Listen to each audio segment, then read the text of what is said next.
الذين هم مفاتيح الرحمة ومصابيح الغرر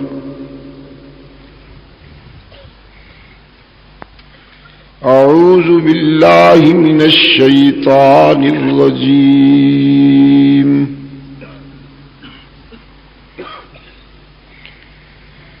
بسم الله الرحمن الرحيم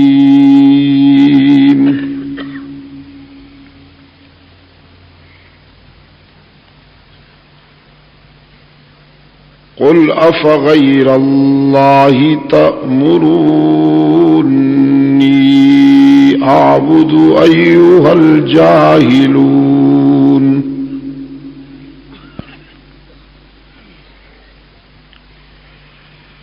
ولقد أوحي إليك وإلى الذين من قبلك لئن أشركت ليحبطن عملك ولتكونن من الخاسرين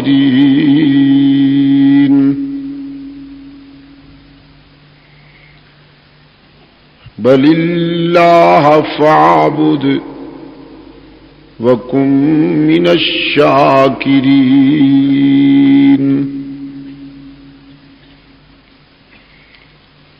وما قدر الله حق قدره والأرض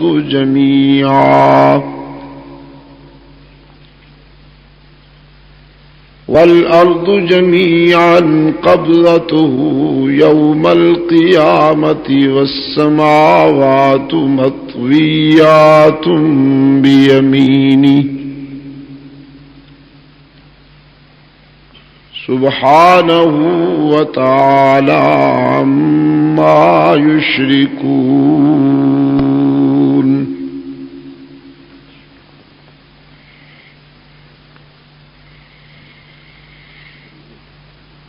إذا السماء انفطرت وإذا الكواكب انتثرت وإذا البحار فجرت وإذا القبور بعثرت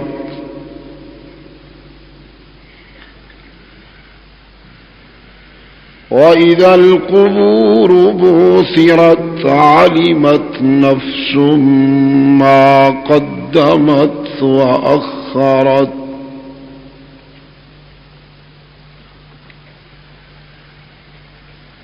يا أيها الإنسان ما غرك بربك الكريم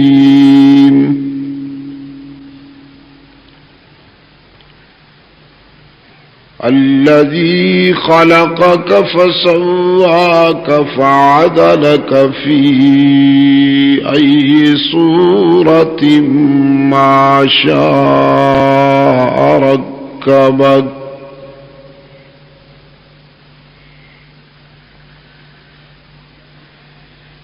يا أيها الإنسان ما غرك بربك الكريم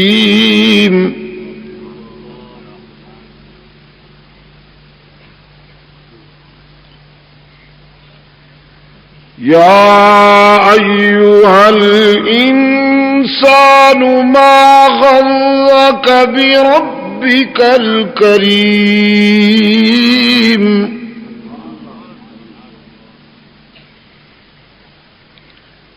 الذي خلقك فسواك فعدلك في أي صورة ما شاء ركبك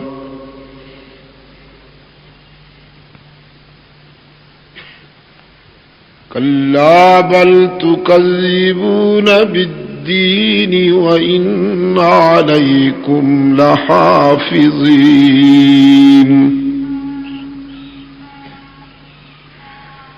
وَإِنَّ عَلَيْكُمْ لَحَافِظِينَ كِرَامًا كَاتِبِينَ يَعْلَمُونَ مَا تَفْعَلُونَ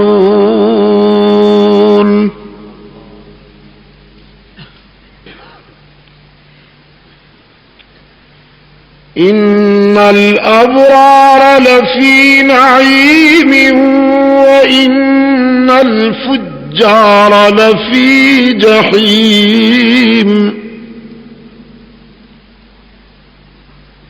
يَصْلَوْنَهَا يَوْمَ الدِّينِ وَمَا هُمْ عَنْهَا بِغَائِبِينَ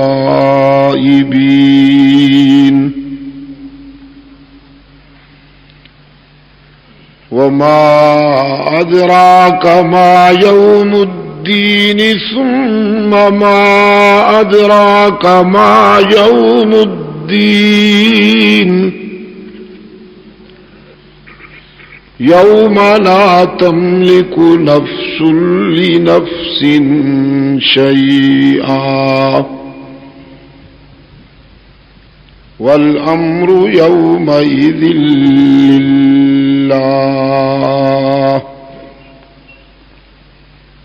صدق اللہ مولانا العظیم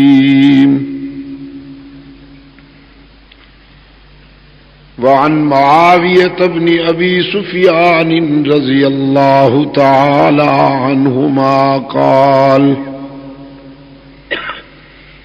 قال رسول اللہ صلی اللہ علیہ وسلم من يرد اللہ به خیرا يفقهه في الدين وصدق رسوله النبي الأمي الكريم ونحن على ذلك لمن الشاهدين والشاكرين والحمد لله رب العالمين.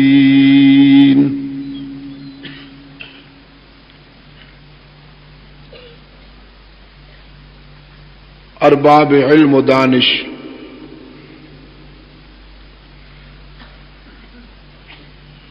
رفقائے جماعت، محترم بزرگوں اور عزیز دوستو،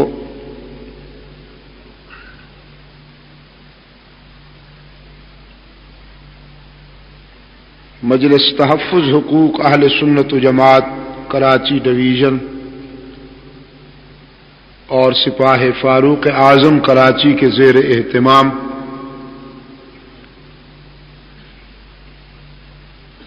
یہ توحید و رسالت کانفرنس کا دوسرا اجلاس جو آج 24 اکتوبر 1986 یہاں کراچی میں انعقاد پذیر ہے، ہم اس میں دعوت و تبلیغ کی نسبت سے جمع ہیں. جیسا کہ آپ حضرات کو یہ معلوم ہے کہ میں ایک طویل اور پرپیچ سفر کر کے یہاں حاضر ہو رہا ہوں. 2 روزہ ختم نبوت کانفرنس تربت کے سلسلے میں مکران ڈویژن کے دورے پر میں گیا ہوا تھا. ابھی کچھ دیر پہلے ہم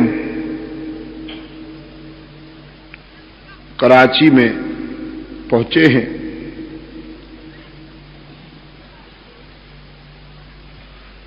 رات بھی بہت دیر تک وہاں تربت میں بیان ہوتا رہا. اللہ سلامت رکھے وہاں کے فرزندان اسلام کو انہوں نے جس جوش، انہماک اور پرخلوص ولولہ کے ساتھ اس کانفرنس میں شرکت کی، وہ اپنی مثال آپ تھا۔ پھر آج جمعہ کی نشست میں بھی تقریباً 1.5 گھنٹہ تک وہاں پر بیان ہوتا رہا۔ گوادر، پسنی اور پنجگور تک سے فرزندان اسلام کے قافلے اس کانفرنس میں شرکت کے لیے پہنچے، اور مجھے یہ دیکھ کر بہت خوشی ہوئی کہ میرے عزیز نوجوانوں نے بہت ہی زیادہ اس موقع پر اپنے ایمانی جذبات کا مظاہرہ کیا۔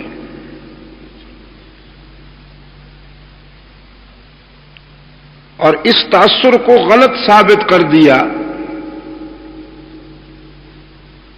کہ بلوچستان یا مکران کا نوجوان خدا نخواستہ اپنے دین سے یا ایمان سے دستبردار ہو کر کسی اسلام دشمن طاقت کے حمایت میں جا رہا ہے۔ ہزاروں کی تعداد میں آج جمعہ کی نشست میں فرزندان اسلام میں، جن میں اکثریت نوجوانوں کی تھی، کھڑے ہو کر انہوں نے میرے ساتھ وعدہ کیا کہ جب تک ہم زندہ ہیں انشاءاللہ، قادیانی تو یہاں ہیں نہیں مکران میں، لیکن زگریوں کی گاڑی ہم نہیں چلنے دیں گے، اور سرخ سامراج کے ایجنٹوں کو انشاءاللہ مکران ڈویژن میں 1 انچ بھی جگہ نہیں ملے گی۔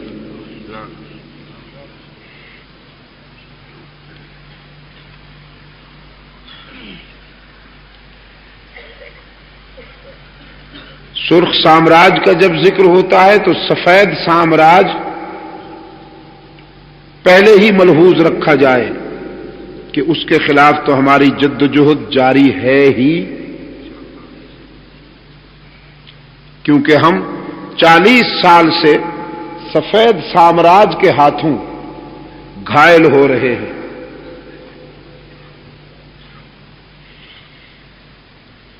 سرخ سامراج کا تو ہوا دکھایا جاتا ہے کہ وہ آئے گا تو یہ کر دے گا اور وہ کر دے گا۔ اللہ ہمیں اس کے شر سے محفوظ رکھے، عزائم جوان رکھیے اور ارادے بھرپور۔ لیکن اس وقت جو ہماری جد و جہد ہے وہ امریکن سامراج کے تسلط سے گلو خلاصی ہے۔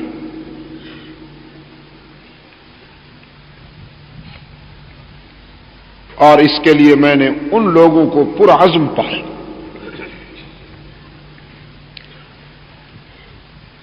مگر تھک اتنا گیا ہوں، انسانی نقطہ نظر سے تو میں یقین فرمائیے خود کو اس قابل نہیں سمجھتا تھا کہ میں یہاں پہنچ جاؤں گا اور آپ کے سامنے کھڑا ہو جاؤں گا۔ ہم جب جہاز سے باہر نکلے، پھر جہاز بھی جو وہاں سے تربت سے آتا ہے وہ چلتا کم ہے، کانپتا زیادہ ہے۔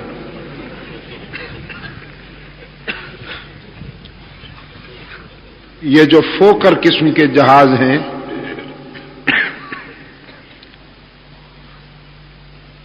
وہ عمر طبی گزار چکے ہیں، اب ہم انہیں بالجبر چلا رہے ہیں۔ ہم تو بڑی نامور قوم ہیں، لوگوں نے جو سوزوکی چھوٹی سی یہ موٹر سائیکل 2 آدمیوں کے لیے بنائی، زیادہ سے زیادہ ہم اس پر 6 آدمی سوار ہوتے ہیں۔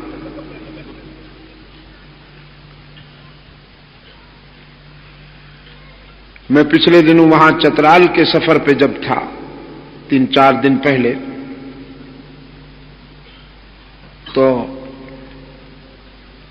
ہم وہاں بونی کی طرف جا رہے تھے۔ چترال سے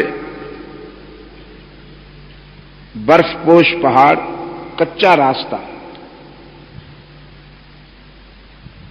جیپ کا جو ٹائر سائڈ پر تھا اس سے کوئی 3-4 انچ بھی زمین فارغ نہیں تھی، بالکل کنارے پہ چل رہی تھی۔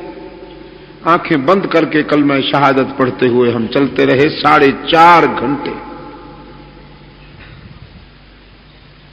اور یہ بیچاری جیپ جو ہوتی ہے پہاڑ پر جب چلتی ہے تو یوں محسوس ہوتا ہے جیسے اونٹ کی پشت پہ چیونٹی جا رہی ہو۔ کیا حیثیت ہے اس کی! اور ہمارے آگے جو جیپ جا رہی تھی نوجوان، جس میں 5-6 جیپیں تھیں، ایک ایک جیپ پر 22-22 25-25 افراد سوار تھے، حالانکہ اس میں زیادہ سے زیادہ 8 آدمی بیٹھنے چاہیے۔ اس سلسلے میں تو ہم بڑے نامور لوگ ہیں۔ آپ نے دیکھا نہیں کہ کل آخر ایک فوکر نے دل ہار دیا، زمین بوس ہو گئے۔ تو یہ جو تربت سے، پسنی سے اور پنجگور سے اور گوادر سے یہ جو جہاز آتے ہیں، یہ سب اسی کیٹیگری کے جہاز ہوتے ہیں، چلتے کم ہیں اور کانپتے زیادہ ہیں۔ اور ان میں جو مسافر بیٹھتے ہیں ان کے ذہن میں یہ مصرع بار بار گونجتا ہے کہ شاید یہ تیری زندگی کا آخری سفر نہ ہو۔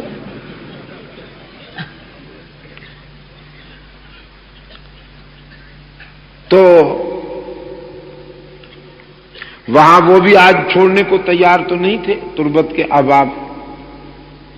تو پھر میں نے ان سے کہا بھئی آج رات کا جو پروگرام ہے وہ آپ کے لوگوں نے، ہمارے بلوچ بھائیوں نے ترتیب دیا ہوا ہے، بے شک آپ مجھے روک دیجئے، میں وہاں جا کے اگلے دن کہہ دوں گا کہ انہوں نے نہیں آنے دیا تھا۔ تو پھر انہوں نے بہت جلدی سے مجھے وہاں سے روانہ کیا۔ بہرحال آپ بڑے جوش اور انہماک کے ساتھ تشریف لے آئے ہیں۔ یہ محض دینی پروگرام ہے جس کا ہدف فرزندان اسلام کے عقائد و اعمال کی اصلاح کی جد و جہد ہے۔ اسی ہدف کے پیش نظر یہ پروگرام ترتیب دیے جاتے ہیں مجلس تحفظ حقوق اہل سنت و جماعت کے زیر اہتمام۔ اور وہ فتنے کے جو اسلامی عقائد پر یلغار افغن ہیں،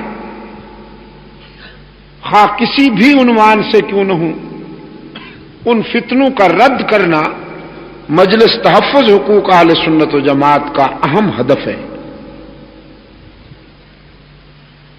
منکرین ختم نبوت کا رد کرنا، منکرین عظمت صحابہ کا رد کرنا، منکرین عظمت اہل بیت کا رد کرنا، توحید میں شرک کی ملاوٹ کرنے والوں کا رد کرنا، سنتوں میں بدعات کی ملاوٹ کرنے والوں کا رد کرنا، یہ اس جد جہد کا اہم ہدف ہے۔ میرے عزیز دوستو، توحید و رسالت عنوان دیا گیا ہے اس پروگرام کو، اور میں عرض کیا کرتا ہوں کہ توحید جو ہے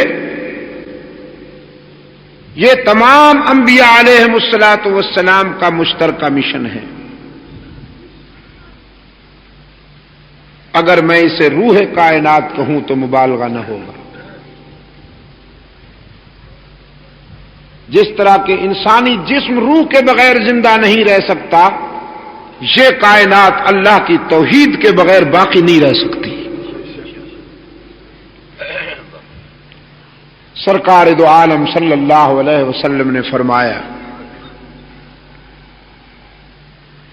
روئے زمین پر جب تک اللہ کی توحید بیان کرنے والے اور اللہ کی توحید کا اقرار کرنے والے باقی ہیں، قیامت واقع نہیں ہوگی۔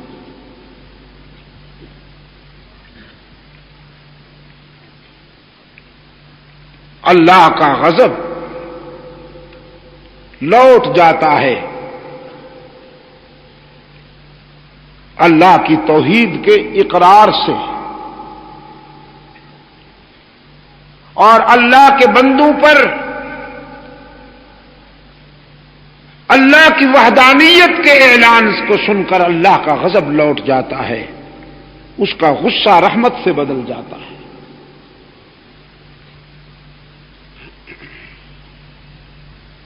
سرکار دو عالم صلی اللہ علیہ وسلم کی سیرت طیبہ کا جلی عنوان ہی یہی ہے۔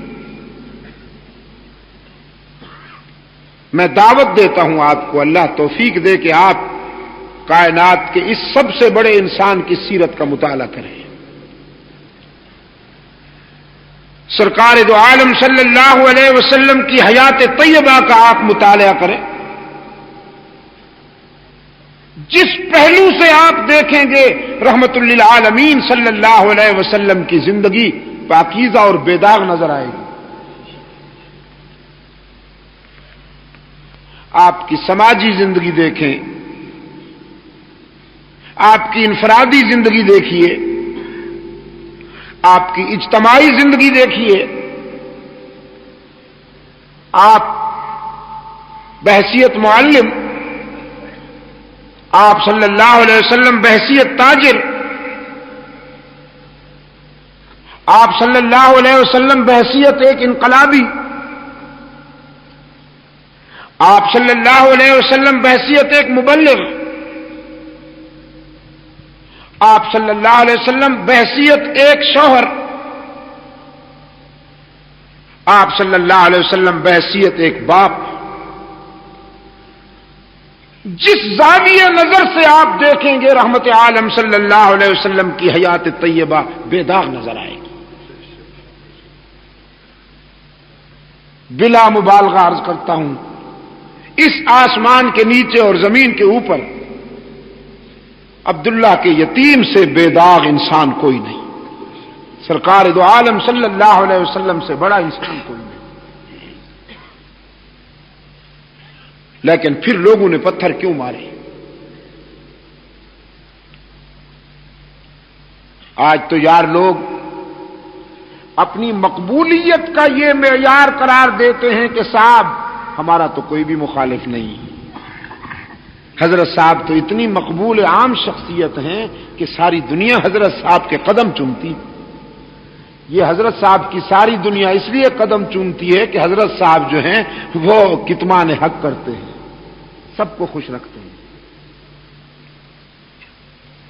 با مسلمان اللہ اللہ کرتے ہیں اور با برحمن رام رام کرتے ہیں، سب کو خوش رکھتے ہیں۔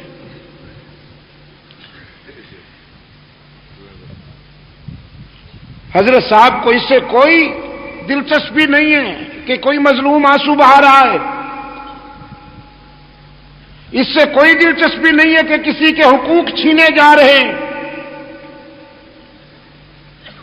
اس سے کوئی دلچسپی نہیں ہے کہ انسانی برادری کے ایک طبقے کو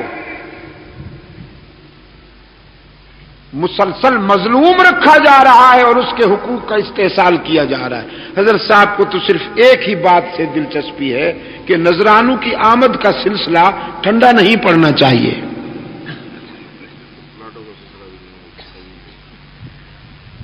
نذرانے آتے رہیں، پلاٹ ملتے رہیں،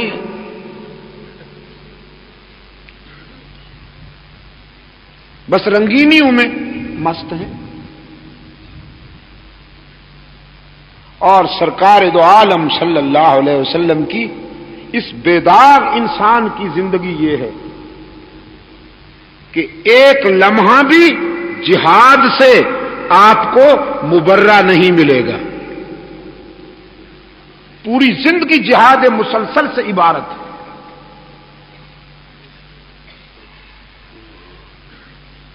جب ساری دنیا سوتی ہے تو یہ بے داغ انسان مظلوموں کی حمایت کے لیے سوچتا رہتا ہے کہ میں کیسے ان کو ظلم کی چکی سے نجات دلاؤں. اور آپ کراچی کے روشن ضمیروں میرے الفاظ یاد رکھیے گا اور امانتاً عرض کرتا ہوں، جب تک روئے زمین پر اللہ کی توحید کا تصور حکومت نہ کرے، اس وقت تک ظلم و استحصال کا خاتمہ نہیں ہو سکتا. کچھ کر لیجیے، توحید عین انصاف ہے اور شرک عین ظلم ہے. جس معاشرے میں، جس سوسائٹی میں، جس ملک میں شرک کے جراثیم موجود رہیں گے، میں دعوے سے کہتا ہوں اس معاشرے، اس سوسائٹی اور اس ملک میں عدل و انصاف کبھی حاکم نہیں بن سکتا. عدل و انصاف کبھی اجتماعی صورت اختیار نہیں کر سکتا.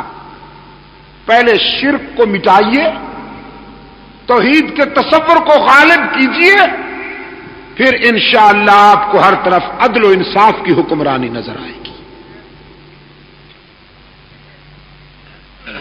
فاروق اعظم کا نام تو آپ نے سنا ہے،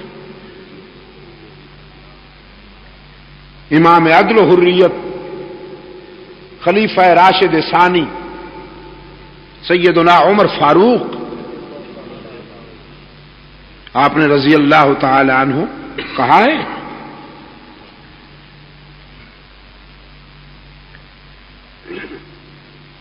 آپ نے ان کے دور میں مثالی عدل پڑھا ہوگا،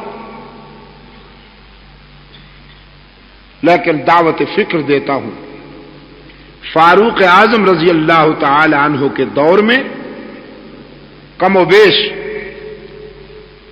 25-26 لاکھ مربع میل کی سلطنت اسلامیہ میں 1 انچ پر بھی شرک نہیں تھا. دعوے سے کہتا ہوں فاروق اعظم کے دور میں کوئی آستانہ نہیں تھا.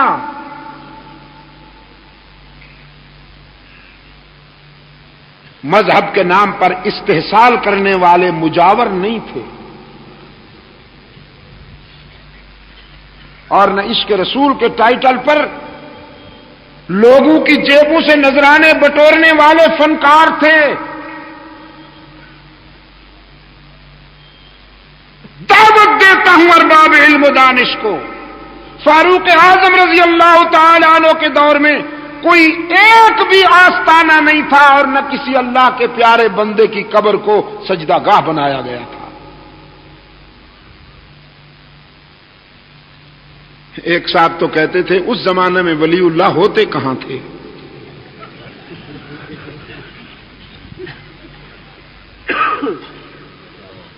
ولی اللہ تو بعد میں پیدا ہوئے. اللہ تیری شان، صحابہ سے بڑا ولی اللہ ہے کوئی؟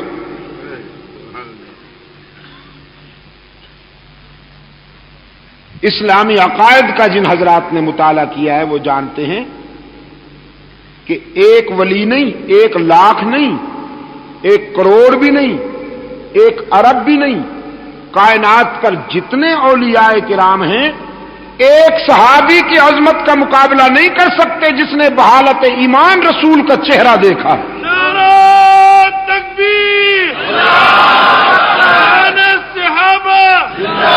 ہاں، یہ کوئی معمولی اعزاز ہے؟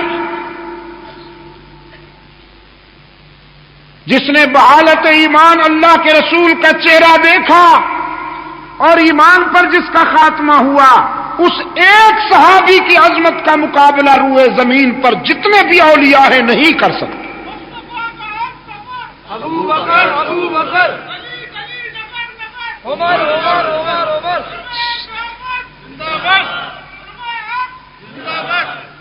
سید عبد القادر گیلانی محبوب سبحانی رحمت اللہ تعالی علیہ فرمایا کرتے تھے کبھی کبھی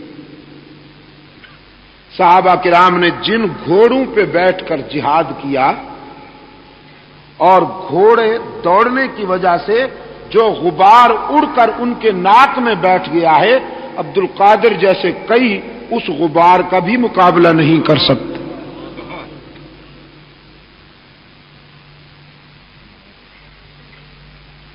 اور فنکار کہتا ہے اس زمانہ میں ولی اللہ تھے کہاں کہ ان کے روزے بنتے یا ان کے آستانے بنتے، یہ تو بعد میں پیدا ہوئے۔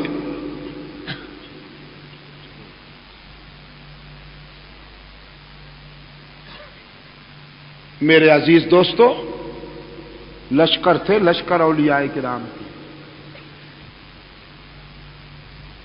لشکر تھے اولیاء کرام کے،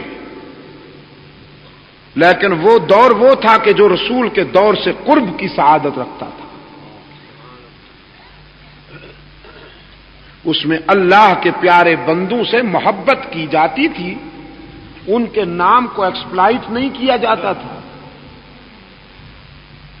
ان کی قبروں کو دیکھ کر عبرت حاصل کی جاتی تھی کہ جب اتنے بڑے لوگ نہیں رہے تو ہم کہاں رہیں گے، موت یاد آتی تھی۔ آج اللہ کے بندے کو پہلے سے ہی وقت سے پہلے مارنے کی کوشش کی جاتی ہے، اس لیے کہ جب یہ مرے گا تو پھر اس کا مزار بنائیں گے اور پھر مال بٹوریں گے، مال آئے گا۔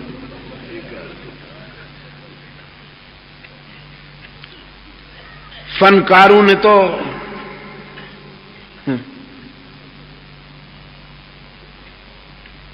میں وہاں سوات ہم جب جا رہے تھے ہزارہ ڈویژن سے گزرتے، ہم نے دیکھا کہ ایک وہ اس پر درخت پر بہت ساری جھنڈیاں لگی ہوئی ہیں۔ میں نے پوچھا بھی یہ کون سی سرکار ہے؟ انہوں نے کسی بزرگ کا نام لے کے کہا جی یہ حضرت یہاں تھوڑی دیر کے لیے بیٹھے تھے، بس بیٹھے جو تھے تو جھنڈیاں لگ گئی، اور یار لوگوں نے وہاں پر دکان سجا لی، حضرت صاحب یہاں بیٹھے تھے، حضرت صاحب لہذا نذرانہ کاٹ، ٹیکس ادا کرتے جاؤ۔ وہاں سے جو بس گزرے، جو ٹرک گزرے، جو ویگن گزرے، جو پک اپ گزرے، وہ مجاور آگے کھڑے ہو جاتے ہیں، کارٹون بنے ہوئے کمبخت، شلوار ایک رنگ کی، کرتا دوسرے رنگ کا، ٹوپی تیسرے رنگ کی، کارٹون، مستقل کارٹون۔ اور بسوں والوں سے، ویگنوں والوں سے اس انداز میں نذرانہ مانگتے ہیں یا وہ کچھ مانگتے ہیں جیسے باپ دادے کا قرضہ وصول کر رہے ہو۔ اور اگر کوئی بیچارہ ڈرائیور صحیح العقیدہ ہو اور وہ ان کو نہ دے تو کہتے ہیں تیرا ایکسیڈنٹ ہوگا تو پھر پتہ چلے گا۔ ان کو ساری دنیا میں جو ایکسیڈنٹ ہو رہے ہیں وہ ساری تمہاری نگاہ غضب کا نتیجہ ہے۔ میں یہ بات آپ کی خدمت میں اس لیے عرض کر رہا ہوں عزیز دوستوں کہ فاروق اعظم رضی اللہ تعالیٰ عنہ کے دور کا عدل آپ نے سنا ہوگا، خوشحالی آپ نے سنی ہوگی۔ اعلان ہوا کرتا تھا سلطنت اسلامیہ میں کہ اگر کسی نے زکوٰۃ لینی ہو تو آ جائے، بیت المال میں وافر زکوٰۃ موجود ہے۔ یہ 25 لاکھ مربع میل آپ کو اندازہ ہے کہ کتنا ہوتا ہے؟ غیر منقسم ہندوستان، غیر منقسم ہندوستان بھی 25 لاکھ مربع میل سے کم ہے۔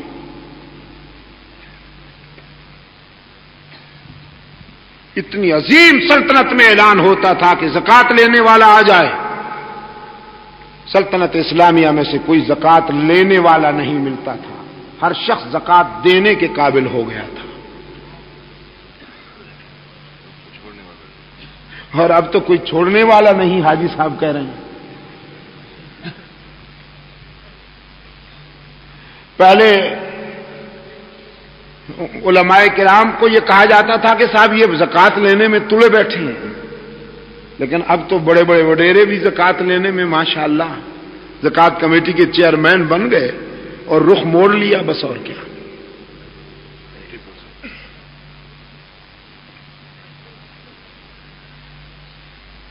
میرے عزیز دوستوں،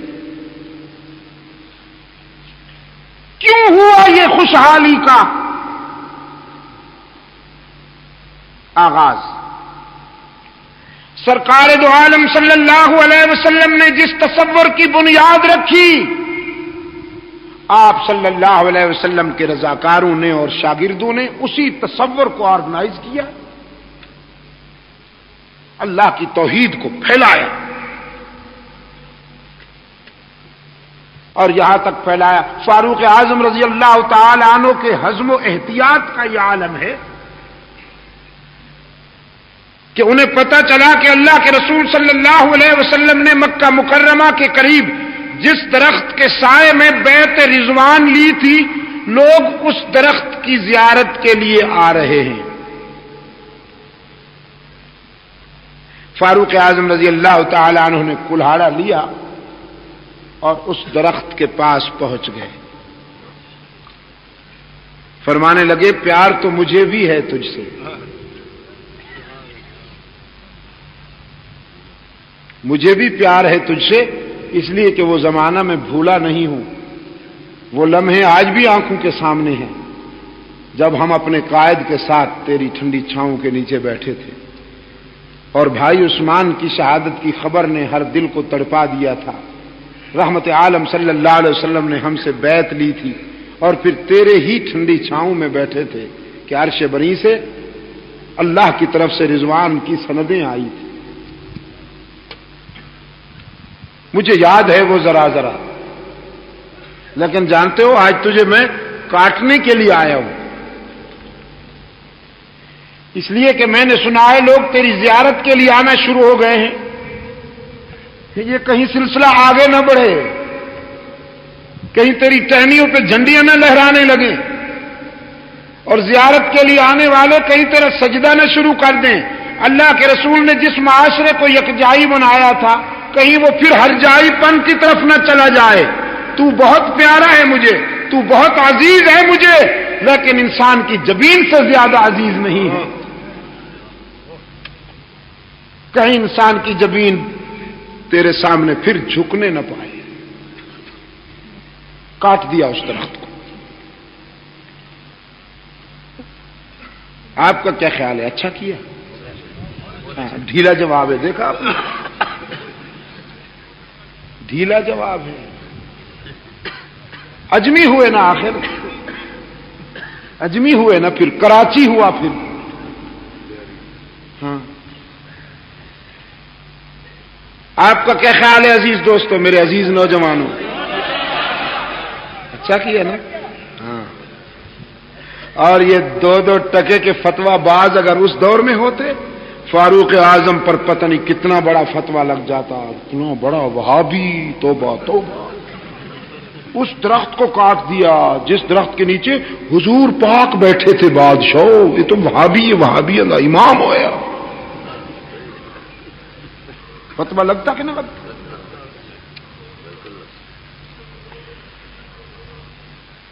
لیکن اصحاب رسول جو ہیں صلی اللہ علیہ وسلم، یہ اپنے قائد کی تعلیمات کا عملی نمونہ ہے، عملی نمونہ ہے اپنے آقا کی تعلیمات کا۔ جو آقا نے انہیں سمجھایا وہی انہوں نے کر کے دکھایا۔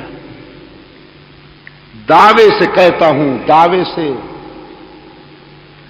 فنکاروں سے کہو ذرا کوئی ثبوت تو لاؤ کہ کسی ایک صحابی نے کسی بزرگ کی قبر کو ذریعہ معاش بنایا ہو۔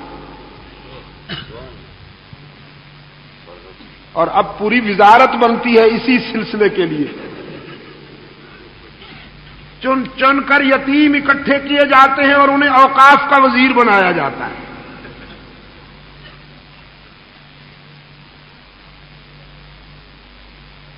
میرے عزیز دوست،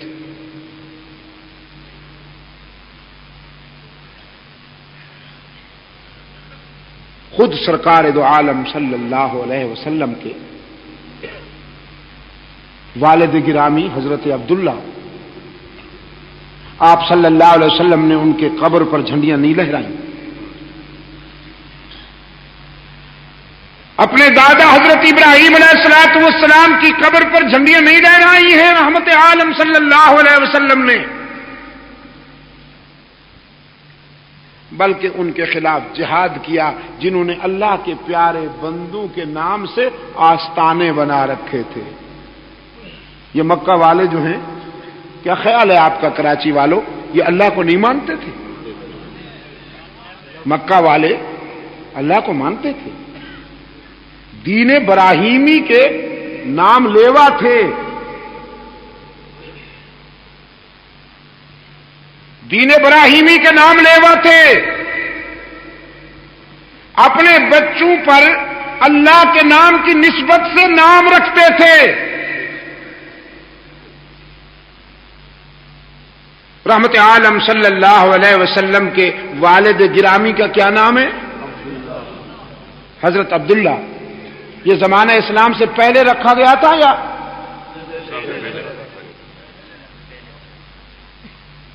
اسلام تو سرکار دو عالم صلی اللہ علیہ وسلم کی حیات طیبہ جب 40 سال کو پہنچی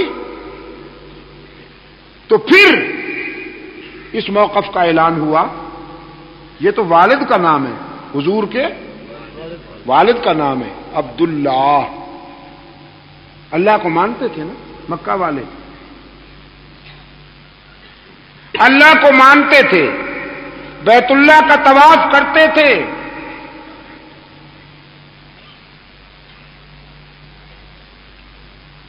نکاح ہوتا تھا، عورتیں عدت میں بیٹھتی تھیں،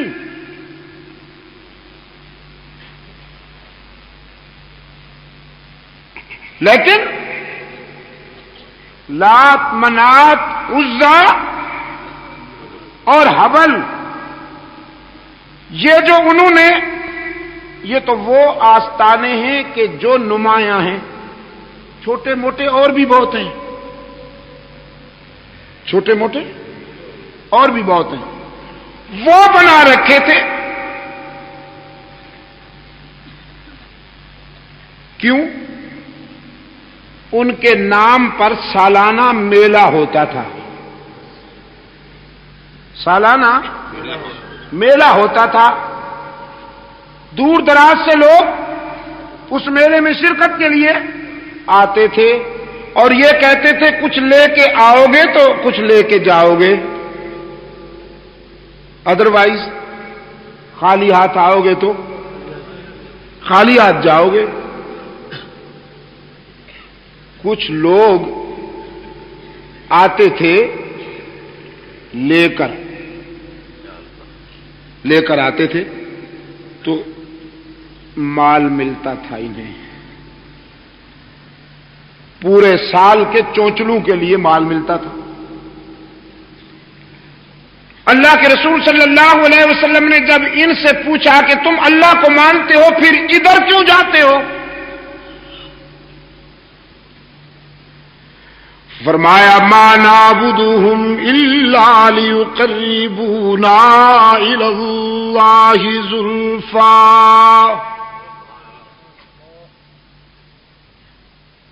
ما نعبدهم، ہم انہیں نہیں عبادت کرتے ان کی، ہم ان کے سامنے نہیں سر جھکاتے مگر اس تصور میں کہ یہ اللہ کے پیارے ہیں، لِيُقَرِّبُونَا إِلَى اللَّهِ زُلْفَىٰ، یہ اللہ کے پیارے ہیں، ہم گناہگار ہیں، ہماری سنتا نہیں، ان کی ٹھکراتا نہیں، ہماری ان کے آگے، ان کی اللہ کے آگے ہماری سنتا نہیں، ان کی ٹھکراتا نہیں۔ کتنا پرانا فارمولہ ہے، کتنا پرانا فارمولہ ہے کراچی کے روشن ضمیروں، صدیوں پرانا۔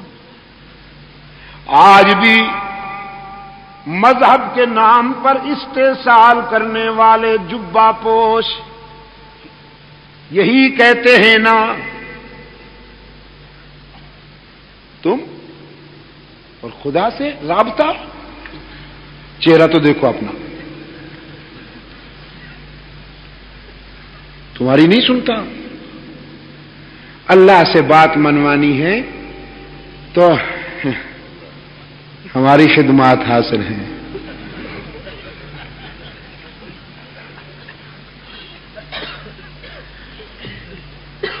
بزرگوں کو خوش کیا کرو، بزرگوں کو.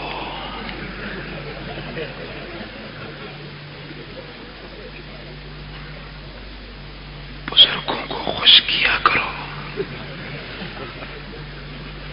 تمہاری سنتا نہیں اور ان کی ٹھکراتا نہیں. رحمت للعالمین صلی اللہ علیہ وسلم جو موقف لائے،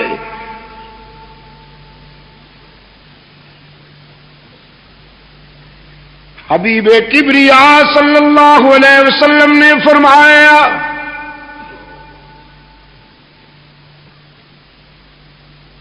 تم کہتے ہو ہماری سنتا نہیں، اور میں یہ بتانے آیا ہوں، یقین دلانے آیا ہوں کہ جب کوئی اپنی آرزو اور اپنی تمنا اس کے حضور پیش کرتا ہے، وہ سنتا بھی ہے، مانتا بھی ہے. اس سے رابطہ قائم کرنے کے لیے تنکوں کے سہاروں کی ضرورت نہیں. وہ عابدین شب زندہ دار کی بھی سنتا ہے، گناہگاروں کو بھی مایوس نہیں کرتا. میں کہا کرتا ہوں عزیز دوستو، اسلام دنیا کا منفرد مذہب ہے. صرف اسلام دنیا کا منفرد مذہب ہے جو انسان کو کسی حال میں مایوس نہیں کرتا، خودکشی نہیں کرنے دیتا. اسلام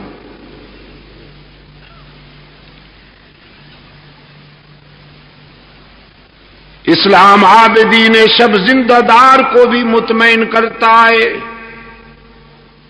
لیکن جس نے پوری زندگی ایک بھی سجدہ نہ کیا ہو،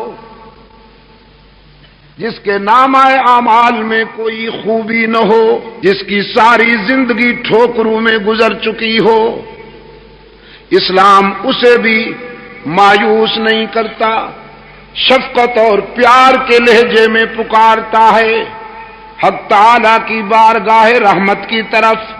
ادعونی استجب لکم قال ربکم ادعونی استجب لکم ان الذین یستکبرون عن عبادتی سیدخلون جہنم داخرین.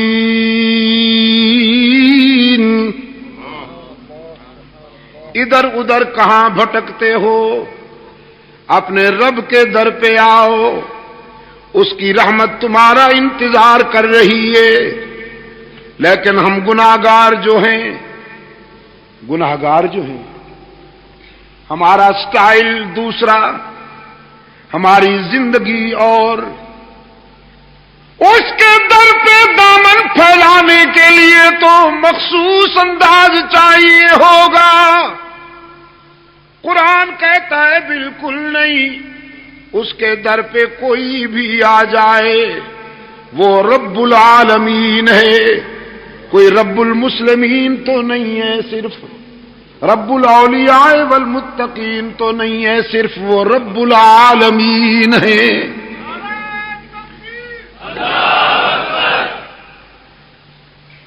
خطا کاروں کو بھی پکارتا ہے کہ باز آ ہر آنچ ہستی باز آ، گر کافرو گبرو بت پرستی باز آ. ای درگہ ماں درگہ نومیدی نیست، صد بار اگر تو بشکستی باز آ. او خطاکار، اگر 100 مرتبہ توبہ کر کے توڑ دی ہے، نبھا نہیں سکا، تو مایوس ہونے کی کوئی بات نہیں۔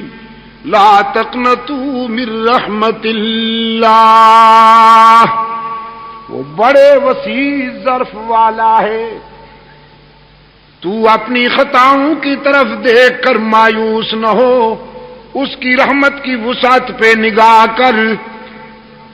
100 مرتبہ توبہ کر کے توڑ دی، نبھا نہیں سکا، تو ایک بار پھر اس کے در پہ آ کے دیکھ، جبین نیاز جھکا کے دیکھ، طلب کا دامن پھیلا کے دیکھ، ندامت کے اشک بہا کے دیکھ، اس کے لطف و کرم کو آزما کے دیکھ۔ تیرے آنے میں دیر ہے، اس کے راضی ہونے میں دیر نہیں ہوگی۔ سرکار دو عالم صلی اللہ علیہ وسلم نے یہی پیغام دیا مکہ والوں کو۔ تم کہتے ہو گناہگاروں کی سنتا نہیں، اور میں یقین دلانے آیا ہوں کہ وہ اپنے بندوں کو مایوس کرتا نہیں۔ ہاں،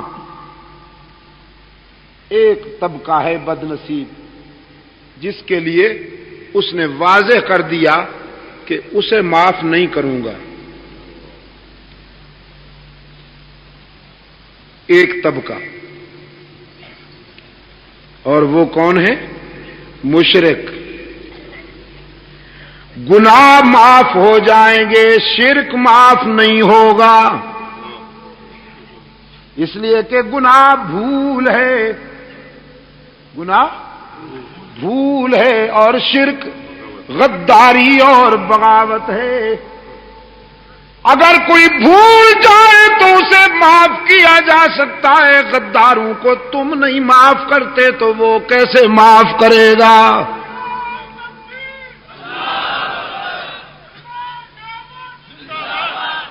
خاتون خانہ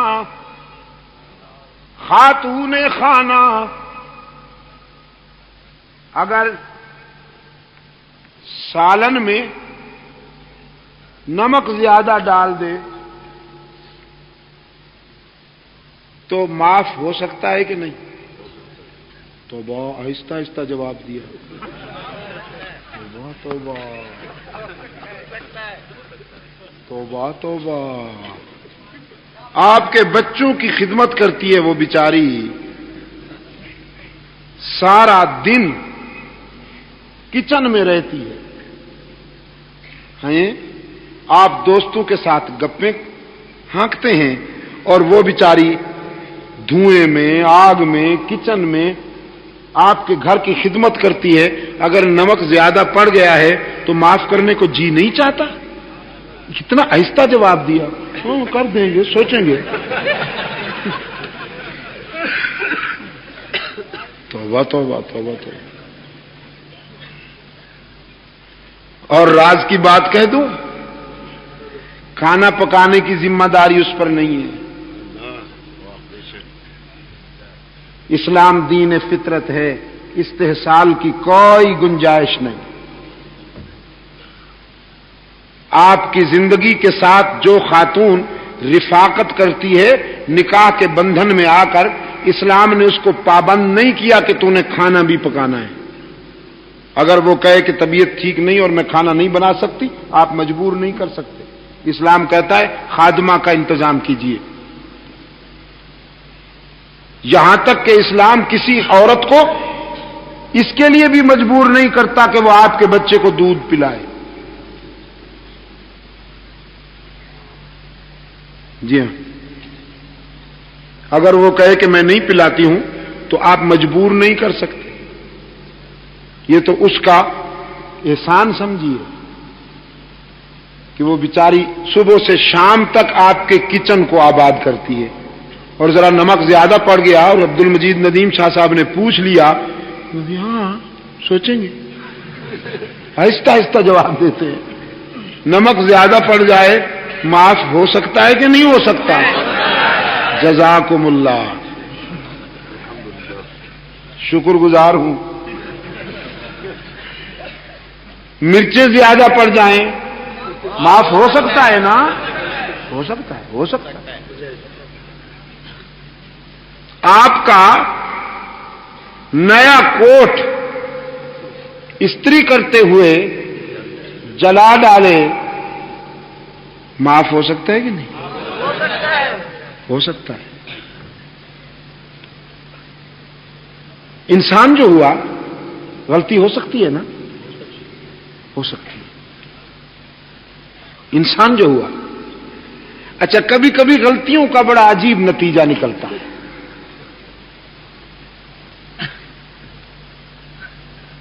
سلطان ابراہیم ابن ادہم بہت بڑا بادشاہ تھا، بڑے خدم و حشم رکھتا تھا، شاہی تمطراق اور آن بان تھی۔ محل میں جو خادمہ اس کا بستر بچھاتی تھی، ایک دن بستر بچھاتے بچھاتے سو گئی۔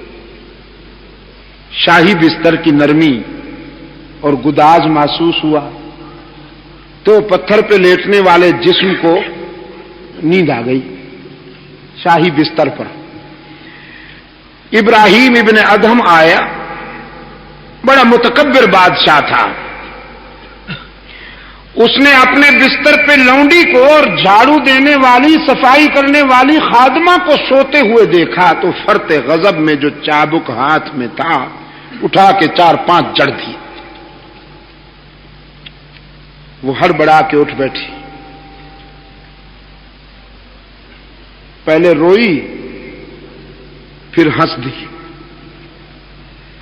ہنس دی تو ابن ادہم نے پوچھا کہ ہنسنا سمجھ میں نہیں آیا، رونا تو سمجھ گیا ہوں، چابک مارے ہیں میں نے، ہنستی کیوں ہو؟ وہ کنیز کہنے لگی روئی تو اس لیے ہوں کہ تیرے چابک نے میری چمڑی ادھیڑ ڈالی ہے۔ بالکل ٹھیک ہے، اس نے رلایا ہے مجھے، لیکن ہنس اس لیے رہی ہوں کہ میں یہاں 4-5 لمحے بستر پہ سوئی ہوں، مجھے تو اس کی سزا نقد 4-5 چابک مل گئی ہے، جو ساری زندگی سو رہا ہے پتہ نہیں اس کو کتنی مار پڑے گی۔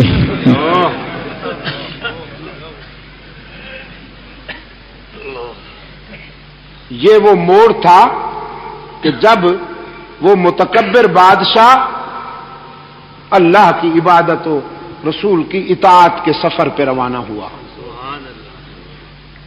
اللہ کہا اور گر گیا، لگا نا جھٹکا۔ رات بھر روتا رہا، صبح ہوئی، اپنے مشیروں وزیروں کو بلا کر کہنے لگا سنبھالو یہ سلطنت اور تاج و تخت۔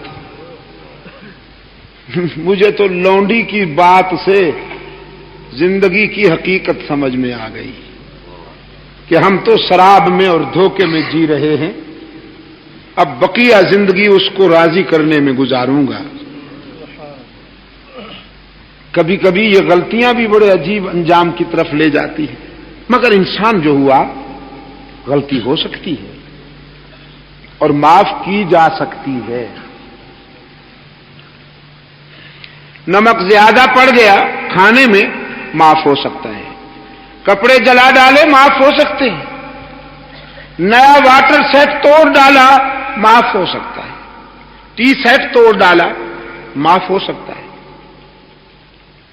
لیکن اگر اس نے آپ کی عزت و آبرو میں آپ کے بھائی کو شریک بنا لیا، معاف ہو سکتا ہے؟ یہ جواب تو بڑا اونچا دیا، غیرت مند ہے نا ماشاءاللہ۔ اگر آپ کی عزت و آبرو کے حق میں وہ آپ کے کسی دوست کو شریک بنا لے تو معاف ہو سکتا ہے؟ نہیں ہو سکتا۔ وہ کہے کہ میں نے کوئی تیرے دشمن کے ساتھ تو تعلق نہیں قائم کیا، تیرے پیارے کے ساتھ کیا ہے، یہ دلیل سنی جائے گی اس کی؟ نہیں سنی جائے، اڑا دیا جائے گا، اڑا دیا جائے گا۔ حق تعالی نے بھی فرمایا خطائیں معاف کر دوں گا، لیکن معبود میں ہوں، مسجود میں ہوں، کسی اور کا سجدہ کیا تو میرے غضب سے نہیں بچ پاؤ گے۔ ہر جگہ موجود میں ہوں، کسی اور کو ہر جگہ موجود مانا تو میرے غضب سے نہیں بچ پاؤ گے۔ اللہ الغیوب میں ہوں، میرے بندوں میں سے چاہے کوئی میرا پیارا ہی کیوں نہ ہو، اگر اس کو تم نے اللہ الغیوب مانا تو میرے غضب سے نہیں بچ پاؤ گے۔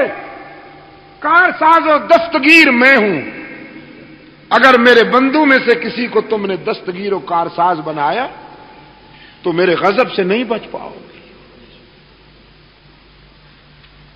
فرمایا ان اللہ لا یغفر ان یشرک بہ ویغفر ما دون ذلک لمن یشاء۔ ان اللہ لا یغفر ان یشرک بہ، حرف تاکید کے ساتھ، بالیقین اللہ مشرک کو کبھی معاف نہیں کرے گا کہ یہ اس کی غیرت کا معاملہ ہے، چاہے وہ مشرک پیغمبر کا باپ ہی کیوں نہ ہو، چاہے وہ مشرک نبی کا بیٹا ہی کیوں نہ ہو۔ نبی کا بیٹا اور نبی بھی وہ جس نے کم و بیش 950 سال اللہ کی توحید بیان کی ہے، کانٹوں پہ چل کر، 11ویاں کھا کر نہیں، پتھر کھا کر، مال کھا کر نہیں، مار کھا کر اللہ کی توحید بیان کی۔ کتنا عرصہ؟ جی 9 مہینے نہیں،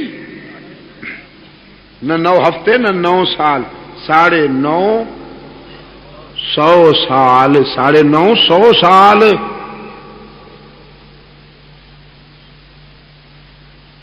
اور پھر صرف مسجد میں بیٹھ کر نہیں، گلیوں میں جا کر، صحراؤں میں جا کر، میدانوں میں جا کر قرآن کہتا ہے ربی انی دعوت قومی لیلا ونہارا فلم یزدہم دعائی الا فرارا۔ میرے رب، میں نے دعوت و تبلیغ کے سفر میں دن رات ایک کر دی، میں راتوں کے اندھیرے میں بھی ان کے پاس پہنچا، دن کے سویرے میں بھی ان کے پاس پہنچا، خلوص و انہماک کے ساتھ میں نے تیرا پیغام پہنچایا، لیکن ان کی شقاوت کا کیا علاج کروں، ان کی شقاوت بڑھتی جا رہی ہے۔ اب میرا خیال یہ ہے کہ آپریشن ضروری ہے۔ بعض بیماریاں اس سے ٹیبلٹ سے، مکسچر سے ٹھیک نہیں ہوتی نا، جو عضو زیادہ خراب ہو جائے پھر اسے ناسور کو تو کاٹنا پڑتا ہے نا، ناسور کو کاٹنا پڑتا ہے، وہ جسم میں پیدا ہو جائے یا قوم میں، اس کو کاٹنا پڑتا ہے۔ الہ العالمین یہ ناسور بن گئی ہے بیماری، آپریشن ہو جائے، آپریشن کا پروگرام بنا، رب العالمین نے فرمایا سیلاب بھیج رہا ہوں عذاب بنا کر۔ جو پانی ضروریات زندگی میں سب سے زیادہ اہم ہے ہوا کے بعد، وہی پانی موت کا پیغام بن کر آ رہا ہے۔ ہلاکت سیلاب کی صورت میں آ پہنچی، بیٹا ہلاک ہونے والوں میں شامل ہے۔ درد دل کے ساتھ پہلے بیٹے کو دعوت دی، یا بنیا ارکب معنا ولا تکن مع الکافرین، لخت جگر آ جا میرے سفینے پر، بدبختوں کا حامی نہ بن۔ لیکن عزیز دوستو، جب شقاوت عروج پہ ہو تو پیغمبر کی دعوت بھی دل میں نہیں اثر کرتی۔ بیٹے نے صاف انکار کر دیا، یہ کہتے ہوئے ساوی الی جبل یعصمنی من الماء، آپ سیلاب کی دھمکی دیتے ہیں، ہم پہاڑ کی چوٹیوں پہ چڑھ جائیں گے، وہاں تو سیلاب نہیں پہنچ سکتا۔ اللہ کے روشن ضمیر پیغمبر نے فرمایا لا عاصم اليوم من امر اللہ الا من رحم، آج جو سیلاب آ رہا ہے وہ نشیب سے زیادہ فراز پہ پہنچے گا، پستیوں سے پہلے بلندیوں پہ پہنچے گا۔ نجات کا راستہ صرف ایک ہے کہ غداری چھوڑ، شرک کا راستہ چھوڑ دے، موحد بن جا۔ ادھر سے اصرار جاری، ادھر سے انکار جاری۔ قرآن کہتا ہے وحال بینہم الموج فکان من المغرقین، ایک موج ہلاکت کا پیغام بن کر آئی اور پیغمبر کے بیٹے کو اپنی آغوش میں لے لیا۔ کنعان ڈوبتا ہے، حضرت نوح علیہ السلام کی پدری شفقت میں ہلچل مچ گئی۔ قرآن کہتا ہے نادى نوح الرب قال رب ان ابنی من اہلی وان وعدك الحق وانت احکم الحاکمین، انتہائی عاجزی، رقت اور تواضع کے ساتھ التجا کرتے ہیں، میرے معبود تو نے وعدہ کیا تھا کہ میری اہل میں سے کسی کو ہلاک نہیں کرے گا، تو بیٹا ہلاک ہو رہا ہے، تو احکم الحاکمین ہے، یہ کیا دیکھ رہا ہوں؟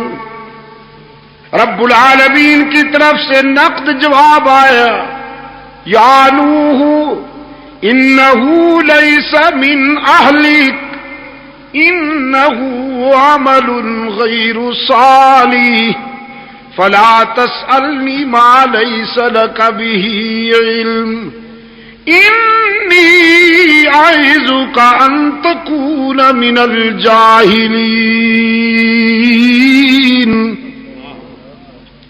میرے پیغمبر کنعان تیرا بیٹا تو ہے لیکن تیری اہل میں سے نہیں، اس لیے کہ نبیوں کی نسل خون اور نطفے کی بنیاد پر نہیں چلا کرتی، عقیدے اور کردار کی بنیاد پر چلتی ہے۔ اس نے تیرا عقیدہ نہیں اپنایا، اس نے تیرا کردار نہیں اپنایا، ہم نے اس کا نام تیری برادری کی لسٹ سے خارج کر دیا۔ یہ راز کی باتیں ہیں جو ہم جانتے ہیں، آپ کو بتا رہے ہیں۔ اب لا تسألنی ما لیس لک بہ علم، جس راز کا پتہ نہیں اس کے بارے میں لب کھولنے کی اجازت نہیں۔ الہ العالمین باپ جو ہوا، بیٹے کو ڈوبتا دیکھ کر کیسے چپ رہوں؟ رب العالمین نے فرمایا میرے نبی تیری پدری محبت کی بات ہے تو میری بھی غیرت کی بات ہے، میں سب کو معاف کرتا ہوں لیکن مشرک کو معاف نہیں کرتا۔ فیصلہ کن بات سنیے، انی اعظک ان تکون من الجاہلین، مشرک بیٹے کی سفارش نہ کیجیے، مشرک کے لیے سفارشی نہ بنیے، میرے روکنے کے باوجود اگر آپ نے اس کی نجات کے لیے پھر دعا مانگی تو نبوت چھین کر تجھے بھی اسی گروپ میں کھڑا کر دوں گا۔ کانپ اٹھا ہے اللہ کا نبی، کہتا ہے انی اعوذ بک ان اسألک ما لیس لی بہ علم۔ الہ العالمین، تیری ناراضگی سے پناہ مانگتا ہوں، تیرے غضب سے پناہ مانگتا ہوں، تو سب کچھ جانتا ہے، میں تو وہی جانتا ہوں جو تو بتائے۔ بیٹا بہت عزیز چیز ہے لیکن تجھ سے زیادہ پیاری کوئی چیز نہیں۔ کنعان جیسے کئی بیٹے بھی ہلاک ہو جائیں لیکن تجھے تو ناراض نہیں ہونے دوں گا۔ بس یہی ایک طبقہ ہے کراچی والوں جس کے لیے معافی کا دروازہ بند ہے، اور وہ کون سا طبقہ؟ بھی کا مریض، بھی والوں کے لیے معافی کا دروازہ بند ہے۔ کون؟ بھی والے۔ اللہ اس بیماری سے سب کو بچائے۔ وہ دور والے بھی آمین کہیں نا، وہ جو دور بیٹھے ہیں ذرا، اللہ اس بیماری سے سب کو بچائے، اللہ اس بیماری سے سب کو بچائے۔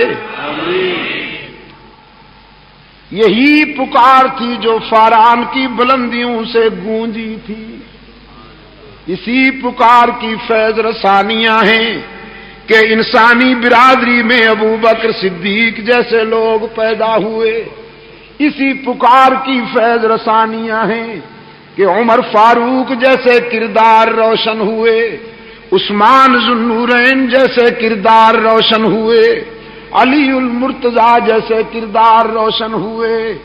اسی پکار کی فیض رسانیاں ہیں، اسی ہی نے حسنین کریمین کو عظمت بخشی، اسی ہی نے احمد ابن حنبل کو عروج بخشا، اسی ہی نے ابو حنیفہ کو عروج بخشا، اسی ہی نے مجدد الفسانی کو عزت عطا کی، اسی ہی نے سید عبد القادر گیلانی کو محبوب سبحانی بنا دیا۔ انسانی جبین کی عاجزیوں کے لیے سچا مسجود، بس اس میں بے وفائی نہ ہونے پائے۔ انسانی جبین کی عاجزیوں کے لیے سچا مسجود، علام الغیوب، ہر جگہ موجود، کارساز و دستگیر، حاجت روا و مشکل کشا، عزت دینے والا، رزق دینے والا، یا اللہ بھی۔ بعض لوگ کہتے ہیں وزارتیں حضرت نے دلوائی ہیں، چونکہ چادر چڑھائی تھی، چونکہ دودھ سے قبر کو دھویا تھا۔ ہمارے ہاں بھی ایک گنجا ہے،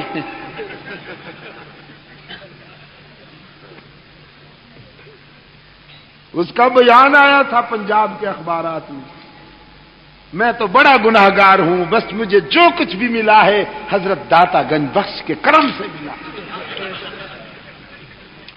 اب کھسک رہی ہے کرسی، کھسک رہی ہے نیچے سے، بہت سے جا چکے، باقی جو ہیں تیار بیٹھے ہیں، سب کچھ اسی کے اختیار میں ہے۔ دوستو، ملازمت ہم کرتے ہیں، رزق کون دیتا ہے؟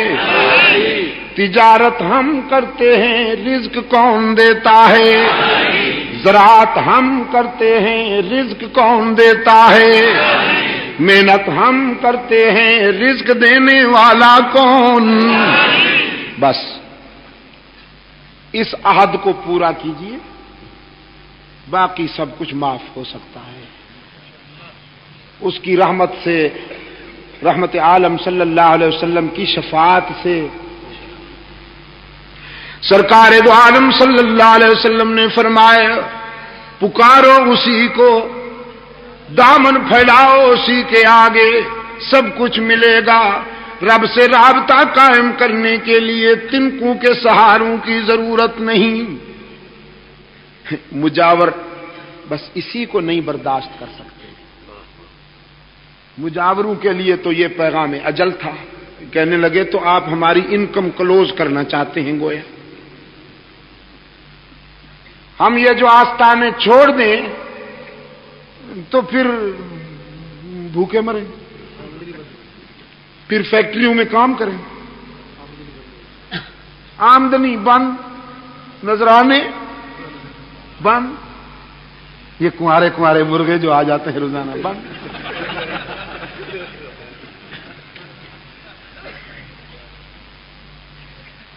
کمپرومائزنگ کے لیے فارمولہ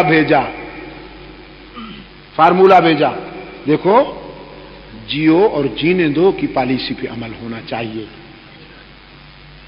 آپ کچھ نرم ہو جائیے، کچھ ہم نرم ہوتے ہیں، پھر آپ جو چاہیں ہم سے منوائیں، بس تھوڑی سی ہماری بزنس چلنے دیجئے، یہ سلسلہ چلنے دیجئے، نذرانے آنے دیجئے. اب ساتا ہے، جمعراتا ہے، 40واں ہے، کوئی مرے صحیح. حضرت صاحب کی انکم شروع.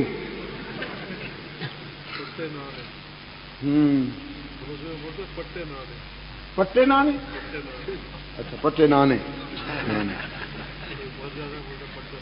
جی. یہ نہیں جانے دیتا کسی کو جنت میں اس وقت تک جب تک کہ آپ میدہ نہ بھر دیں اس کا. حضرت صاحب نہیں جانے دیتے کسی کو جنت میں. پہلے کہتے ہیں تیجے کی تیاری کرو، پھر کہتے ہیں ساتا بناؤ، جمعراتا بناؤ، 40واں بناؤ. جب تک 40ویں تک بات پہنچتی ہے محلے میں کوئی اور مر جاتا ہے، پھر سلسلہ شروع. اس کو کہتے ہیں تیجے کی تیاری کرو، ساتا بناؤ، 40واں بناؤ، اور جب تک وہ 40واں آتا ہے پھر کوئی اور محلے میں حضرت کا ایور گرین بزنس وداؤٹ لاس.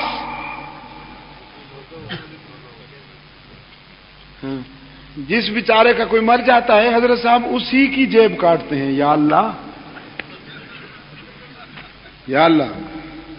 حالانکہ اسلام کہتا ہے ہمدردی میں اس کے گھر 3 دن تک کھانا پہنچاؤ، اس لیے کہ وہ تو غمزدہ ہے، اس کا والد فوت ہو گیا، اس کا چچا فوت ہو گیا، اس کا بھائی فوت ہو گیا، وہ تو غمزدہ ہے. تو محلے والوں کو چاہیے کہ از راہ اخوت، از راہ انسانی ہمدردی اس کے گھر میں کھانا پہنچائیں. حضرت صاحب کہتے ہیں سب سے زیادہ غمزدہ میں آپ ہوں. بس مجھے ہی سب کچھ پہنچاؤ. یہی تو ہے اس کا رنگیلا دین جو صرف یہاں اس نے بنا رکھا ہے. عرب میں نہیں ہے نا یہ باتیں. سعودی عربیہ میں اللہ آپ کو لے جائے، دیکھنا ذرا، نہ جھنڈی ملے گی، نہ آستانہ ملے گا، نہ لمب زلفہ مجاور نظر آئے گا کوئی، ہاں نہ کچھ نہیں. یہاں میرے دوستوں نے بتایا کہ کوئی وہ ایک فوٹو بیچا گیا ہے پچھلے دنوں کراچی میں پگڑی کا. وہ پگڑی کیا ہے؟ ایک مستقل وہ ہے ہیلمٹ. جزاک اللہ.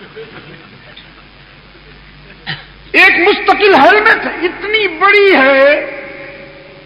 سرکار دو عالم صلی اللہ علیہ وسلم کی دستار مبارک کے متعلق جو تصور آیا ہے سیرت طیبہ میں، حضور کی حیات طیبہ کے مطالعے میں، وہ نفیس ہوا کرتی تھی بابو، پورا تھان نہیں ہوا کرتا تھا، وہ نفیس پگڑی ہوا کرتی. اب وہاں یار لوگوں نے مال بٹورنے کے لیے بنا رکھا ہے. ادھر لاہور میں انہوں نے وہ رکھے ہوئے ہیں.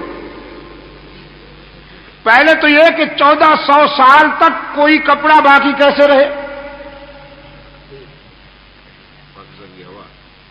1400 سال تک کوئی کپڑا.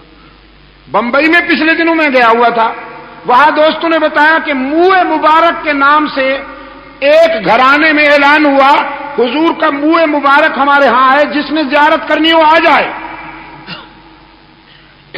لوگ بیچارے سادہ لوگ عقیدت کے مارے، ہاں جی، حضور اکرم صلی اللہ علیہ وسلم سے والہانہ عشق تو ہے لوگوں کو. اب دوڑے لوگ دوڑے تو راستے میں انہوں نے جہاں سے انہوں نے گزرنا تھا ایک بہت بڑا صندوق رکھ دیا کہ جس نے جانا ہے اس میں وہ اصل جو ہدف ہے، اصل ٹارگٹ ہے وہ اس میں ڈال کے جائے، پھر منہ مبارک کی زیارت کرے. اندر انہوں نے شیشے میں کچھ وہ بند کر رکھا تھا، ایک یوں ہی کچھ صاف نظر بھی نہیں آتا تھا. تو دوستوں نے بتایا ایک صندوق بھر گئی مال سے، وہ ہٹائی گئی، دوسری رکھی گئی، وہ بھر گئی، وہ ہٹائی گئی، تیسری رکھی گئی. صندوقیں ختم ہو گئی تو پھر کہا کہ بس تم یوں ہی ڈالتے جاؤ، ہم سنبھال لیں گے، کوئی بات نہیں، ہم سنبھال لیں گے. منہ مبارک کے ٹائٹل پر، منہ مبارک کے نام پر یہ استحصال ہوا. مجھ سے کسی نے پوچھا حضرت آپ کا کیا خیال ہے اس سلسلے میں؟ میں نے کہا اگر آپ حضور سے محبت کرتے ہیں تو حضور کی سب سے بڑی نشانی قرآن کریم ہے. اس سے بڑھ کر حضور اکرم صلی اللہ علیہ وسلم کی بڑی نشانی ہو سکتی ہے کوئی؟ کراچی والوں بتاؤ تو صحیح. قرآن سے بڑھ کر رحمت عالم صلی اللہ علیہ وسلم کی کوئی نشانی ہو سکتی ہے ہمارے پاس؟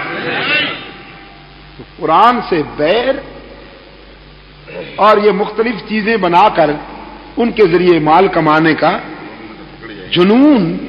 قرآن کے قریب آئے تو قرآن تو پھر توحید بتاتا ہے الحمد سے لے کر والناس تک. قرآن تو موحد بناتا ہے اور قرآن سے بن نہیں آئی، نہ قرآن والوں سے بن آئی. سعودی عرب والوں پہ ناراض ہیں، دھمکیاں دیتے ہیں ہم یہ کر دیں گے اور وہ کر دیں گے. ہم نے یہاں پر یہ مطالبہ کیا کہ قادیانیوں کے نام نہاد ربوہ کو اوپن سٹی قرار دیا جائے. یہ مطالبہ ہے نا ہمارا، تھا اور ہے اور رہے گا جب تک کہ یہ مطالبہ پورا نہیں ہوتا.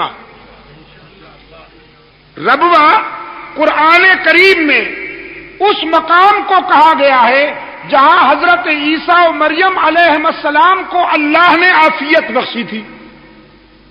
وَآوَيْنَاهُمَا إِلَىٰ رَبْوَةٍ ذَاتِ قَرَارٍ وَمَعِينٍ. انہوں نے اپنے اس کا نام کیا رکھ دیا؟ اپنے شرارت گڑھ کا نام، شرارت گڑھ کا نام کیا رکھ دیا؟ ربوہ. برعکس نہند نام زنگی کافور، وضو شیفی غیر محلے ہی. شرارت گڑھ نام ربوہ. جیسے کوئی آنکھوں سے اندھا ہو اور نام رکھ دو مسٹر چراغ صاحب، چراغ الدین صاحب. نماز ایک نہ پڑھتا ہو، نام رکھ دو معراج دین. پورے محلے کے بچوں کو کچا چبا جانے کا ذوق رکھتا ہو، ظالم ہو پرلے درجے کا، نام رکھ دو کرم دین.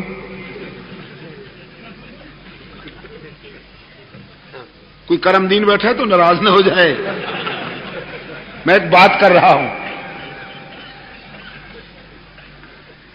وہ شرارتوں کا عالمی مرکز جس طرح کے اسرائیل کا تل ابیب ہے، اسی طرح پر بر صغیر میں قادیانیوں کا یہ مرکز ہے جہاں عالم اسلام کے خلاف عالمی سازشیں تیار ہوتی ہیں، مسلمانوں کے سیاسی انہدام کے لیے، انحطاط کے لیے پروگرام ترتیب دیے جاتے ہیں. کہاں اسے ربوہ کہا جا سکتا ہے؟ وہ تو کفر گڑھ ہے، شرارت گڑھ ہے، لعنت گڑھ ہے. جہاں قادیانی رہتے ہیں وہاں اللہ کی لعنت برستی ہے یا رحمت برستی ہے؟ وہاں لعنت برستی ہے. لیکن نام کیا رکھا ہے اس کا؟ ربوہ. ہم نے کہا اس کو کھلا شہر قرار دو. انہوں نے کراس ڈیمانڈ کی ہمارا کیس کمزور کرنے کے لیے. کراس ڈیمانڈ کی کہ مکہ مدینہ کو کھلا شہر قرار دو. آپ اس ڈیمانڈ کے زہریلے مضمرات پر غور کر سکتے ہیں؟ بھائی ہم نے اس لیے کہا کہ ربوے کو کھلا شہر قرار دو کہ وہاں عالم اسلام کے خلاف شرارتیں ہوتی ہیں، وہاں مرتد رہتے ہیں. کھلا شہر قرار دو اسے تاکہ ان کی سازشیں بے نقاب ہو جائیں. لیکن انہوں نے کہا مکہ اور مدینہ کو کھلا شہر قرار دو. میں آپ سے پوچھتا ہوں، مکہ اور مدینہ میں الیاذ باللہ ثم الیاذ باللہ نقل کفر نباشد سازشیں تیار ہوتی ہیں، یا مکہ اور مدینہ سے پوری دنیا انسانیت کے لیے رحمتیں بھیجی جاتی ہیں؟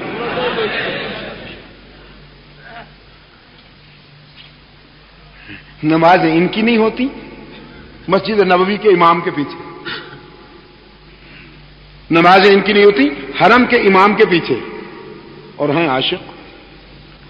تو ایسے عاشقوں کا داخلہ بند. اور میں نے اس دن کہا تھا نیازی چوک میں کہ اس عاشق کو ڈوب مرنا چاہیے جسے معشوق اپنی گلی سے ہی نکال دے.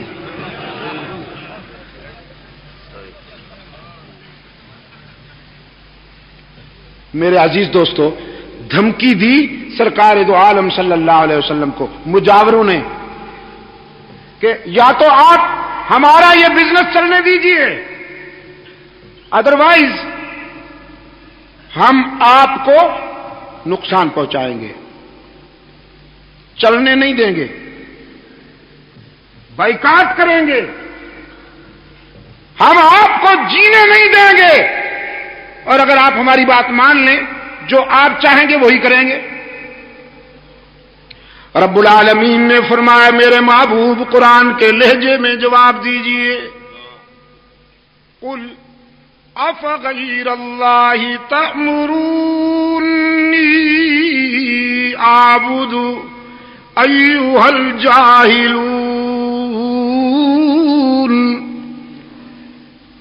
جہالت کے بیماروں، مجھ سے تم نے یہ توقع کیسے کر لی کہ میں اللہ کے ساتھ کسی کو شریک گوارا کر لوں، اللہ کی عبادت میں کسی اور کو شریک گوارا کر لوں؟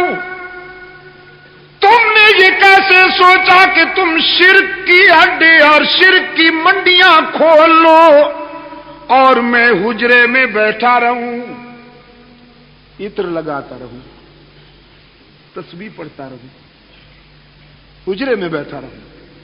نہیں، میں بدر میں آؤں گا، تیار ہو جاؤ، تم سے احد میں ملاقات کروں گا، احزاب میں اتروں گا، تبوک میں آؤں گا، تمہاری دھمکیوں کو کیا کروں؟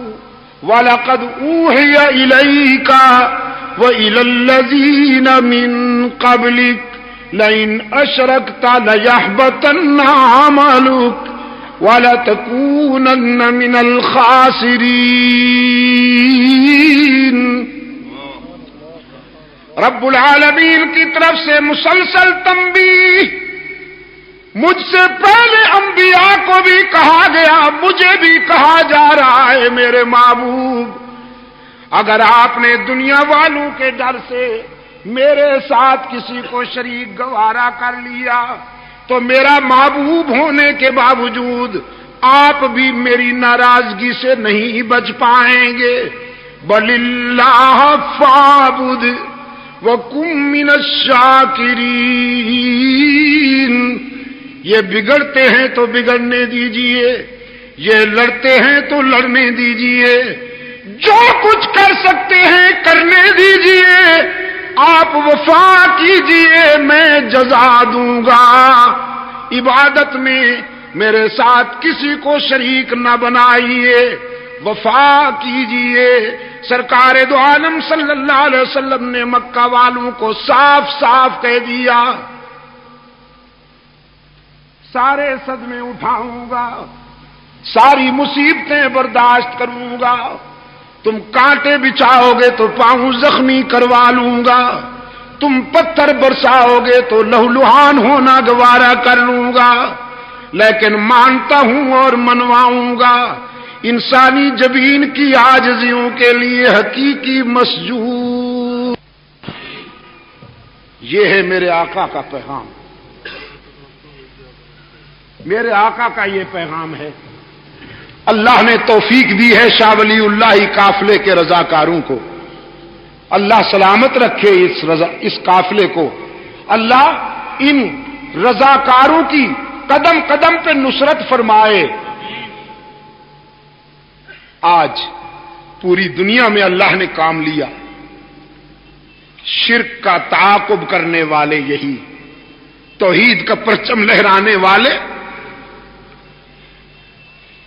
تحفظ ناموس صحابہ کے لیے دن رات محنت کرنے والے یہی, تحفظ ختم نبوت کے لیے اپنی زندگیاں وقف کرنے والے یہی, باطل جس عنوان سے آئے اس کا مقابلہ کرنے کے لیے ولی اللہ قافلے کے رضاکار سر بکف کھڑے ہیں.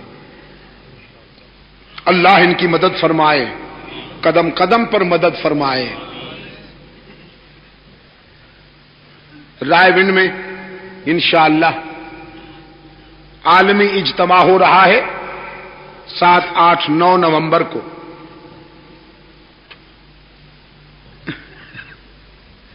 جیسے حضور اکرم صلی اللہ علیہ وسلم کے مقابلے میں مرزا صاحب آئے کہ میں بھی نبی ہوں. مرزا صاحب کو شوق ہوا کہ مجھے بھی نبی مانو. تو حضرت مولانا محمد الیاس رحمت اللہ علیہ کے کام کے مقابلے میں شوق ہوا.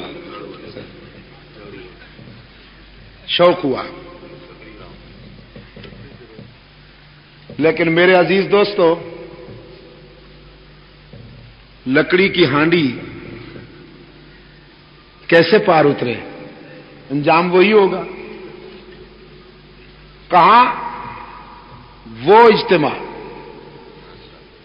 جس میں پوری دنیا سے فرزندان اسلام کھچ کھچ کر آتے ہیں, اخلاص کی بنیاد پر دعوت و تبلیغ کا جذبہ لے کر پوری دنیا سے. گزشتہ سال میں ماریشس اور فرانس کے دورے پہ تھا, وہاں سے ہم آئے تھے اجتماع کے لیے. تو میرے ساتھ 22 افراد کا قافلہ ساتھ آیا تھا اس اجتماع میں شرکت کے لیے. فرانس سے وایا ماریشس اور بمبئی, پوری دنیا سے اللہ کے فضل و کرم کے ساتھ وہاں فرزندان اسلام جمع ہوتے ہیں اور عالم اسلام کی سربلندی کے لیے دعائیں مانگتے ہیں. میرے عزیز دوستو, اجالوں کا یہ سلسلہ قائم رہنا چاہیے. شرک و بدعات کا تعاقب جاری رہنا چاہیے. شرک کے بیماروں کو توحید کا انجیکشن ہونا چاہیے کہ نہیں ہونا چاہیے, اور دشمنان صحابہ کو بھی راہ راست پر لانے کی کوشش جاری رہنی چاہیے. اس کے لیے مجلس تحفظ حقوق اہل سنت و جماعت کی سرپرستی کیجیے, ہمارے قافلے میں شریک ہو جائیے. سپاہ فاروق اعظم میں آ کر اپنی جوانیاں فاروق اعظم اور صحابہ کرام کی عزت و ناموس کی حفاظت کے لیے وقف کر دیجیے. آج میں نے تربت میں بھی کچھ جوانیاں مانگی تھیں کہ مجھے ایسے جوان چاہیے جو اپنا شباب اللہ کی توحید, رحمت عالم صلی اللہ علیہ وسلم کی سیرت, صحابہ کی عزت و ناموس, حضور کی ختم نبوت, اہل بیت کی عظمت کے تحفظ کے لیے اپنا شباب وقف کر دیں. میں ایسے جوان ڈھونڈتا ہوں. تو ہزاروں کی تعداد میں وہ نوجوان کھڑے ہو گئے اور انہوں نے وعدہ کیا کہ آج کے بعد کوئی لیڈر ہمیں امریکی پروگرام کے فروغ کے لیے یا روسی پروگرام کے فروغ کے لیے استعمال نہیں کر سکے گا. آج کے بعد ہمارا شباب اور ہماری جوانی رحمت للعالمین کے ناموس کے تحفظ میں کام آئے گی. اللہ آپ کہاں بھی ناصر ہو, میں اسی پر اکتفا کرتا ہوں.